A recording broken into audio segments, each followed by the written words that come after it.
Hyperinflation is here.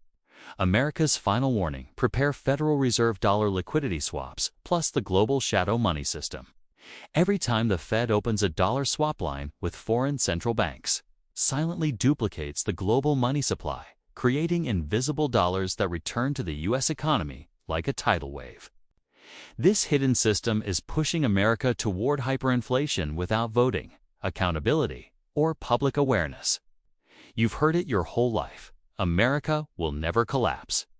The dollar will always be king. But what if everything you've even told is standing on a sheet of ice thinner than a $1 bill? What if the real crisis isn't the gas prices, grocery bills, or rent spikes, but a hidden mechanism inside the Federal Reserve that quietly detonates the value of every dollar you earn? What if the United States has already entered the first stage of hyperinflation, and the signal isn't in the CPI report or the jobs data, but inside a secret liquidity pipeline that only activates when the system hits DEFCON 1? That mechanism has a name: dollar liquidity swaps. A program where the Federal Reserve prints temporary dollars, ships them overseas, and lends them to foreign central banks, only for that money to multiply, come back home, and crush the purchasing power of every American. It's the financial equivalent of a cancer: silent, invisible, and only discovered when the pain becomes undeniable, and you already feel it. Food costs up 30% in just a few years. Savings losing value inside your account. Rent rising faster than wages. Assets drifting away from normal people. A deeper, creeping anxiety. The question isn't, will it happen? The question is, why didn't they tell you it already started? Before we dive into the underground machinery of the global dollar system, let me ask you something simple. Where are you watching from tonight? And hit that subscribe button, not for the algorithm, but so you don't miss the truth the mainstream will never explain. Let's peel back the curtain. Historical setup and modern parallels. History doesn't repeat. It rhymes in dollar signs to understand the future. Forget the rosy textbook version of history. We need the unedited version, the one where currencies die not from chaos, but from the hands of the very institutions meant to protect them. Weimar Germany, the 1923 money inferno. You know the basic story: war, debt, printing money. But here's the hidden layer. Weimar didn't hyperinflate because they printed too much. They hyperinflated because they created a shadow financial mechanism outside the official budget. Short-term credit instruments designed to prop up the currency. Every bailout created more fallout. Sound familiar? Today, Federal Reserve uses temporary liquidity facilities and emergency swap lines to stabilize markets. Same idea, different packaging. Bigger consequences. Zimbabwe, the final stage of monetary denials. Zimbabwe printed money to buy US dollars to defend its collapsing currency. But the more they printed, the more they needed to print. A death spiral disguised as policy. Sound familiar? The United States prints dollars to supply foreign central banks, then use those dollars to stabilize their own financial systems, all while the inflationary fallout eventually comes back home. Zimbabwe did it openly. America does it through the Federal Reserve's global swap line network. One is mocked. The other is considered sophisticated. The U.S. in 1971, Nixon cuts the last anchor. When Nixon severed the gold link, the dollar became a pure confidence game. But here's the detail no one talks about. Right after abandoning gold, the U.S. drastically expanded its currency swap agreements with Europe. Why? To artificially maintain the illusion that the dollar was still stable, even after losing its foundation. A magic trick disguised as monetary policy. Sound familiar? The U.S. today maintains the appearance of stability through an even bigger illusion: a global shadow dollar system that dwarfs the official money supply. 2008, the return of the hidden dollar during the darkest moments of the financial crisis. The Fed secretly opened massive swap lines with the European Central Bank, the Bank of Japan, the Swiss National Bank, and others. In a matter of days, it injected over $580 billion into foreign banks, without Congress, without public debate, without limits. Years later, an emergency Gao audit uncovered the real number.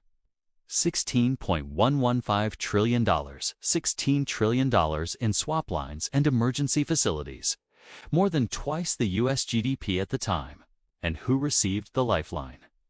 Foreign banks, global investment firms, too big to fail institutions across continents. And you were told to tighten your belt. The bailout was international. But the inflation, that's domestic. Past, present, and future lined up like dominoes. Weimar, Zimbabwe, 1971. 2008. Every hyperinflation in history begins with the same pattern. A hidden financial mechanism created to save the system, but that mechanism eventually destroys it. America is running the same playbook, but at an unprecedented scale. So when politicians blame COVID, or supply chain disruptions, or geopolitical tensions, remember, those are surface excuses for a deeper leak. Underneath is a global money duplication machine, a network of swap lines and shadow dollars with absolutely no public oversight. And the name of the architect behind the entire system. Cliffhanger is not who you think it is. And trust me, the receipt is wilder than you think. The man who built the shadow dollar you read about, to learn the name behind the system that now controls the fate of the dollar and the inflation eating your paycheck. But first, here's the twist. The global dollar shadow system, the same mechanism now pushing America toward hyperinflation, was not built by a U.S. president. It wasn't created by Congress. It wasn't engineered by Wall Street. It was built by a man most Americans have never heard of. Charles Coombs, former head of the Federal Reserve's Foreign Exchange Division. A quiet bureaucrat with no public fame, no political ambition, and no spotlight. Yet he engineered the most powerful financial weapon in modern history: dollar liquidity swaps. Back in the 1960s, Coombs realized something terrifying. If the world ever stopped believing in the dollar, the U.S. would collapse overnight. So he designed a backdoor system, a global dollar lifeline built on temporary swaps with foreign central banks, allowing the Fed to secretly create offshore dollars whenever the world began losing faith. At first, it was small, tiny loans, barely noticeable. But like every secret weapon, it evolved. By the time the U.S. left the gold standard in 1971, Coombs' mechanism had already become the skeleton of the global dollar. And after 2008, it transformed into something far bigger: a parallel money supply, visible to the public, outside the control of Congress, and capable of creating trillions overnight. This is the twist. Hyperinflation doesn't begin when the government prints too much money. It begins when the world becomes addicted to a currency that can be duplicated in the shadows without accountability. Every country that tried this before, Weimar, Zimbabwe, Argentina, collapsed. But none of them had a duplication machine of this scale. And now we reach the breaking point. Because the dollar Coombs built in the 1960s, it's not the dollar you're holding today. It's a shadow version, cloned version, a version multiplied by global crises, bailouts, and political fear. Before we go deeper, here's your cliffhanger. The next part reveals how the swap system actually works and how it inflates your cost of living without printing a single bill. You won't believe the math behind it. And the receipt is wilder than you think. How the hidden dollar is multiplying. Now we get to the heart of the system. The reason why groceries are up, rent is exploding, and savings are melting. To understand how hyperinflation begins in the modern age, you need to understand the new kind of money America created: shadow dollars. Let's break it down step by step. The shadow dollar system. When the Federal Reserve offers dollar liquidity swaps, it essentially does this. A foreign central bank, say the European Central Bank, calls the Fed during a crisis.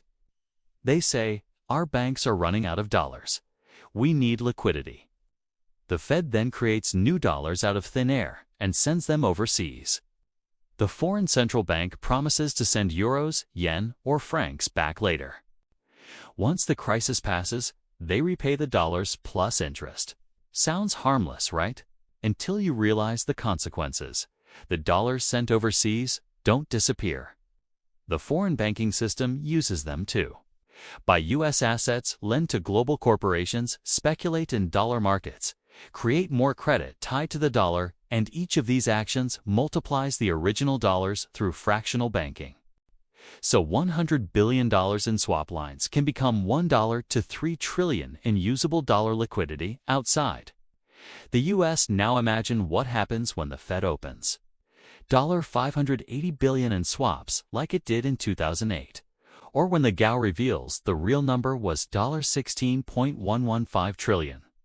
That means the total hidden dollar liquidity created could easily exceed $40 minus $60 trillion globally. Let that sink in. The official U.S. money supply M2 is around $20 trillion. The shadow dollar system could be 3x bigger. And here's the kicker. Shadow dollars eventually return to the U.S., either through asset purchases, corporate acquisitions, foreign investors, offshore entities, banks holding foreign claims when they come home. They land directly on housing prices, food supply, chains, energy markets, tech stocks. Commodities, your cost of living. That SY inflation feels worse than the official numbers because the official numbers don't count shadow dollars. The 5 shocking numbers the Fed never wants you to see. Here are the hard stats that quantify the danger. 1. $16.115 trillion total secret swap and emergency liquidity facilities revealed only after a forced audit. 2. $580 billion. The amount printed in mere days during the 2008 crisis. 3. $450 billion swap lines reactivated in 2020 within the first 24 hours of COVID panic. 4. $100 billion per day estimated speed at which global banks were losing dollar liquidity during the 2020 crash. This is why the Fed panicked. 5. $12 trillion size of the eurodollar market in 1990. Today, estimates place it near $40 to $60 trillion, but no one knows the exact number. This is the scale of the system that determines the value of every dollar in your pocket. But here's the terrifying part. The more crises happen, the more dollars the Fed must create to hold the world together. And every new batch of swaps is bigger than the last. Meaning, hyperinflation isn't an event, it's a countdown. A simple analogy: imagine your house is on fire. The firefighter puts out the flames by flooding your home with water. Problem solved, right? Except now the house is soaked. The walls are rotting, mold is spreading. Electrical systems are shorting. The solution becomes the new problem. That is the Federal Reserve's global swap line system. It puts out the crisis, but it rots the currency. Every swap equals more shadow dollars. Every shadow dollar equals less purchasing power. Every crisis equals more swaps. More swaps equals more inflation. And the next crisis? And the next crisis? It will require a bigger flood, because the system is addicted. The parasitic loop. Here's the darkest part of the system. Foreign banks rely on the dollar, us. So the Fed must rescue them. But rescuing them creates new shadow dollars. Those shadow dollars return to the U.S. and inflate prices. Higher prices weaken the U.S. economy. A weaker U.S. economy triggers new crises. New crises require new swaps. New swaps create more shadow dollars. A parasitic feedback loop. A loop with only one final outcome: currency decay. The global trap. The dollar is now the bloodstream of world finance. If it stops flowing, everything collapses. If it flows too fast, the value collapses. This is the dilemma. The world needs dollars. But the more dollars the Fed creates, the more the dollar dies. It's checkmate. And most Americans have no idea. Engineered collapse. How the system affects you at this point, you might be asking? Okay, shadow dollars exist. But what does that mean for me? The answer? Everything you buy, everything you save, everything you earn is being silently taxed by the Fed's invisible printing press. Let's take a few examples. Housing market shadow dollars return as foreign investment. Foreign banks and sovereign wealth funds buy U.S. real estate, often cash-heavy. This inflates housing prices. Example, between 2009 to 2022, U.S. median home prices nearly doubled, while wages barely kept pace. Your rent, your mortgage. They're paying the invisible cost of trillions in shadow dollars. Food and commodities, shadow dollars flow into commodities like oil, wheat, and corn. Each influx pushes global prices higher. Example, during the COVID pandemic, global commodity prices surged 30 to 50% in months. Who benefited? Investors with access to Fed liquidity. Who lost? Ordinary families at the grocery store. Stocks and financial assets, shadow dollars also flow into the stock market. Big tech, megacorporations, private equity, everyone with institutional connections gets a windfall. Example, in the first 6 months of 2020, U.S. equities surged 20 to 30% despite record unemployment. The stock market and Main Street are no longer aligned. Main Street buys groceries. Wall Street trades shadow dollars. Global debt loops, shadow dollars allow foreign governments to borrow cheaply in USD. This creates a dependency loop. They rely on the U.S. currency, and the Fed must keep printing. Example, Japan, Eurozone, and even China rely on U.S. swaps to stabilize their economies. Every repayment cycle creates another shadow dollar layer. The moral hazard: the system is engineered for greed, not stability. Banks know the Fed will bail them out. They know shadow dollars exist. They know no politician will stop it. Greed becomes self-reinforcing. Risky bets increase. Massive leverage becomes normal. The illusion of stability hides fragility. And every time the Fed intervenes, it strengthens the moral hazard loop, ensuring that the next collapse is bigger, faster, and more painful. The global ticking time bomb. Let's step back. Shadow dollars in 2008, $16 trillion. Shadow dollars in 2020, estimated $40 minus 60 trillion. New swaps in crises, $100 billion day. Do the math. The USM2 money supply, is $20 trillion. Shadow dollars outside official counts, potentially 3 by minus 4x larger. Hyperinflation isn't coming. It's already in motion, masked by statistics and temporary emergency measures. And because the system is global, it moves faster than any domestic inflation measure can track. Sound familiar? Weimar Germany moved slower. Zimbabwe moved slower. This is lightning speed financial decay on a global scale. Why official reports like CPI calculations exclude asset inflation and shadow dollars? GDP measures don't account for artificially created credit in the eurodollar market. Treasury reports omit the trillions in off-balance sheet swaps. Sound familiar? 3 times already, history repeats itself. Hidden money equals hidden inflation. Meanwhile, media reports tell you inflation is under control. But everyday costs, rent, food, energy, say otherwise. The truth lives in shadow dollars, not government press releases. The feedback loop in action. Let's see the loop step by step. Crisis occurs: financial, geopolitical. Pandemic. Fed creates shadow dollars through swaps. Shadow dollars flood foreign banks and markets. Shadow dollars return to the U.S. economy as investment. Speculation or asset inflation. Prices rise for everyday Americans. Public feels economic pain. But blame's surface causes supply chains, wages, policy. New crises emerge. Triggering step 1 again. Every iteration equals more shadow dollars, equals more inflation, equals less real purchasing power. This is not a bug. It's designed.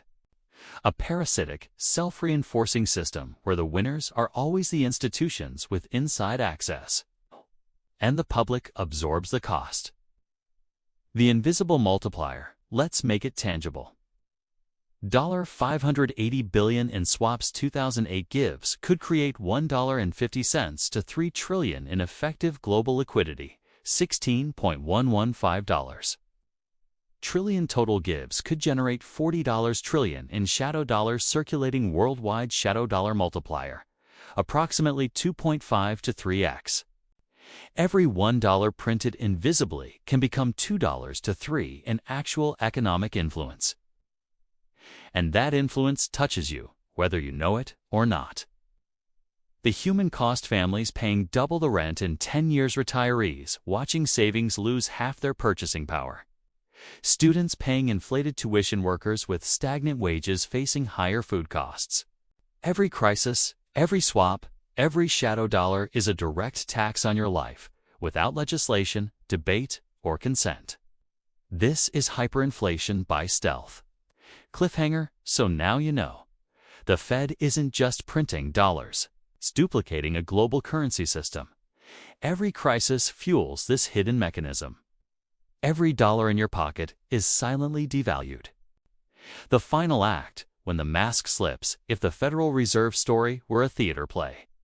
This last chapter is where the red curtains begin to tremble, and the audience finally realizes the actors were never just actors. They were the directors of the story the whole time. The illusion of stability. The mathematical acrobatics. The jargon-laced press conferences, none of it could hide the simple truth.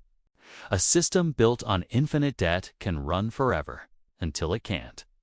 By the late 2020s, the cracks that once hid neatly behind spreadsheets began widening like fractures across an ancient marble floor.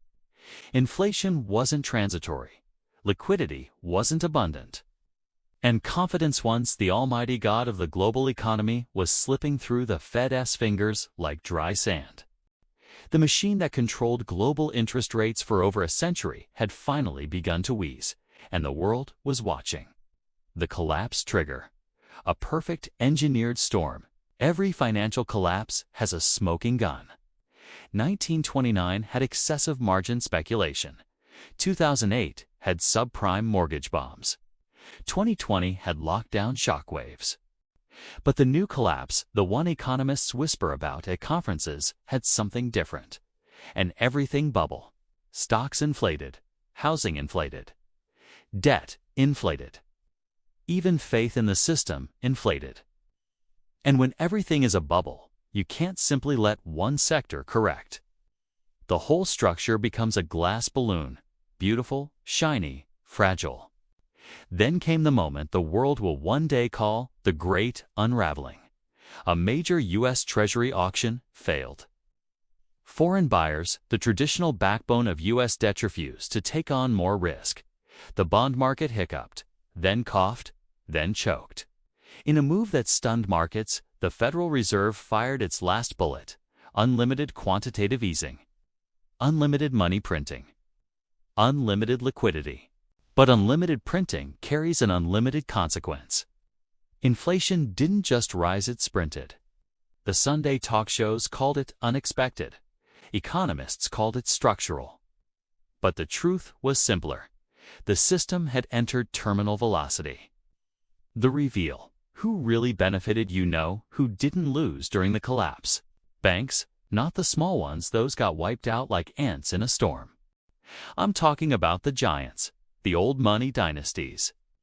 The financial houses that predate electricity. Because when the Fed stepped in with trillion-dollar rescue packages, the beneficiaries were the same as always. The custodians of global capital, the masters of liquidity flows. The architects of 200 years of hidden financial engineering. Retail investors, crushed. Small businesses, suffocated. The average family, left to choose between groceries and savings. But the banking dynasties. They expanded, consolidated, absorbed weakened competitors like galaxies swallowing stars. This was not chaos. This was choreography. And the Federal Reserve was not the conductor, was the instrument. The digital reset. The end of cash as you know, IT when inflation ran wild and trust hit all-time lows. Washington unveiled the solution: central bank digital currency, the digital dollar. Fast, programmable, trackable. Presented as modernization, heralded as efficiency, marketed as safety. But anyone who understands systems of control recognizes the deeper truth. Programmable money means programmable behavior. Expiration dates on currency, automatic taxation, instant freezing of accounts, restrictions on where and how you can spend. The Federal Reserve no longer needed to influence the economy through interest rates. Now it could influence you. For the first time in history, the Fed wasn't just shaping money, was governing life. The new order. What rises after the fall? Every empire falls. Every currency dies. Every system eventually becomes the ghost of its former glory. But collapses aren't endings, they're transitions. As the dust settled, three new power blocks emerged in global finance. 1. Digital banking consortia. Private coalitions of megabanks forming their own cross-border financial networks, more powerful than many governments. 2. Tech giants plus AI-driven finance corporations with more data than nations. Algorithms with more predictive power than economists. 3. Supranational steering institutions. The IMF, BIS, ECB, and future digital asset authorities consolidating into a unified global monetary framework. The Federal Reserve didn't disappear. It evolved, shifted, merged into a larger, more complex web of global governance. The new system was not designed for democracy. It was designed for stability, predictability, control. The stage was set not for free markets, but for managed reality. Final reckoning.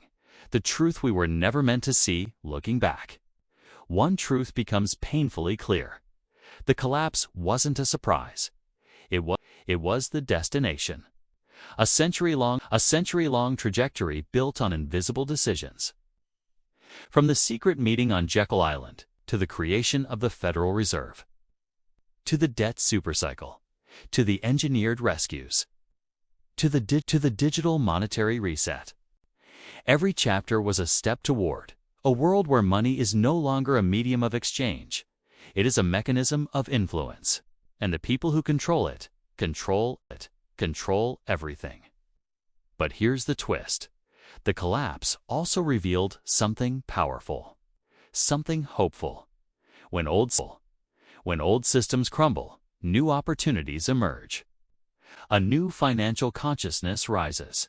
New technologies democratize access. A new generation demands transparency. And ordinary individuals, gain the chance to rebuild wealth from the ground up outside the old gatekeepers. This collapse was not the end. It was the beginning of financial freedom for those who know where to look.